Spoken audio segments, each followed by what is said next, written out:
What's going on, ladies and gentlemen? It's your boy Prion, and don't worry, ladies and gentlemen, I have a deal right for you guys right here. $80, and you could too have this purified drinking water, and I mean this very bottle. Don't worry, it's all dinged up and it's got a little bit of my spit in there, but don't worry, $60 gets you this right here. Mwah! For an extra $20, we can get you a lid to make sure there's no spillage, but it will be the most crisp damn water you've ever had, and first off, you will technically have been swapping saliva with yours truly, and who the fuck doesn't want that? And you can't say it's harassment because we gave you all the terms and conditions up motherfucking front. That being said, that is still better deal than what the fuck EA is giving you with Battlefront 2. That being said, if I have to take $100, $200, $300, $400, $500, $600, hell, even $700, and I'm still not able to have everything that is involved in your AAA release of a $60 upfront game, and we're not even talking about the DLC that you're going to have on the back burner post-release, and all of this is an issue before the game fucking comes out when it's in beta? There's a whole myriad of problems and a whole bunch of things that you're going to have to go through, EA, before this game is even going to be seen anywhere near half a thumbs up in the public eye. And that's just something that they're not going to fix because EA already knows their consumers. They know that most of them, they're fine just getting the same old ho-hum butt-fuck treatment. And they're just going to go with it. Here, take my money. Take all of my money, EA. Because that's just what they're accustomed to. They cuck themselves, so to speak. But that being said, what are my thoughts on it? Look, we're talking about Battlefront. A game that they decided they were going to reboot and call it the exact same thing as something that had already existed almost a decade ago now. Then they're going to sit here and say that in the first game, oh, well, we don't need a single-player campaign. But we listened to you guys, and we're going to bring you a single-player campaign that's probably going to be bare bones and basic as fuck in the new game. Woohoo! But that being said, in the multiplayer aspect, all the characters, they're going to be $60 a pop. Now, I could sit here and give you all of my rants on all the things about DLC, but we already know that already. My bigger issue is the fact that we have a lot of YouTubers, some of them being big, like Boogie. And no, big not as a weight joke. I mean big as in large subscriber count. Come on, guys. Let's be mature about this shit here.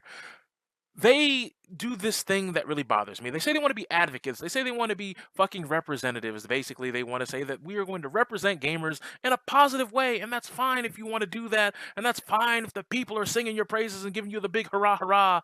But my problem is, with Boogie in particular, it seems as though he's willing to give everybody on the planet the benefit of the doubt, unless it's gamers as a whole. I mean, we've seen it a few times in the past couple of weeks with Boogie, especially when it relates to Battlefront 2.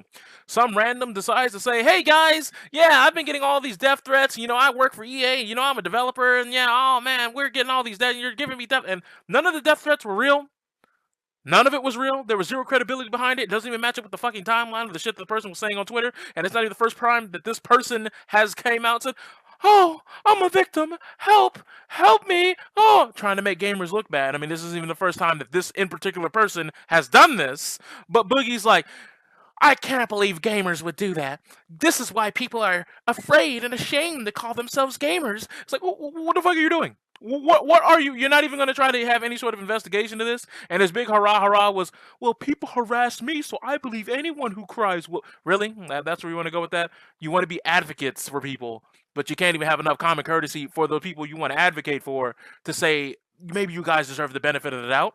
I mean, hell, you gave Anita Sarkeesian, of all people, the benefit of the motherfucking doubt. But you won't even give your own people the benefit of the motherfucking doubt. That's just the whole dichotomy of just the top echelon YouTubers who seem to say, yeah, we love gamers. But no, gamers really shit people. But if you're anti-gamer, I mean, it's all cool. But I understand that when you're a big YouTuber, you gotta save face. I mean, after all, we know that you could say any fucking thing about gamers that you want to. You can say they're lazy, they're fat, they're unathletic, they're shitty, they're terrible, they'll never get laid, blah, blah, blah, the list goes on. And gamers will still, for whatever reason, follow you. However, if you say anything bad about a company, fuck it, shadow ban that motherfucker. Get that motherfucker off my social media. I get it. So, while it confuses me in the fact that you could double talk like that, I understand why you at least try to attempt to pull the wool over people's eyes. I get it. Business. But that being said, when it comes to EA, and to quote event status here, and their bullshit, just because you set something at market value and say, this is the market value, doesn't mean people are going to go for it. How do I know that? Well, unfortunately, my mom passed this week. Really sucks, but we're back on the grind. Rest in peace. Just figured I'd get that out of the way. Don't need any condolences. We keep the ball rolling. That being said, we went to the funeral home and they're talking about for a pink ceramic urn with a little bit of bronze filament at the top. And when I say bronze, I mean basically aluminum, just spray painted bronze. They were going to charge us $700 for that motherfucking urn. 700 motherfucking dollars. When on fucking eBay, Amazon, or any other fucking place that even specializes in urns has an online marketplace, you'd be surprised that you get your own engravings, real gold, you get faux gold, you get real fucking shit for like $250. You'd be surprised what you get for $300. Hell, that ceramic pink ass fucking ugly ass urn, we could get comparable urns for $65 fucking dollars or less. Just because you tell me it costs this much money does not mean any way, shape, form, or facet it is that much motherfucking money. But that being said, EA, I'm sure you'll learn this lesson eventually. No, you won't, because as we all know, there's a few constants in life. Gravitational force, people die unfortunately, people have to pay taxes, and EA is still going to be a sack of shit.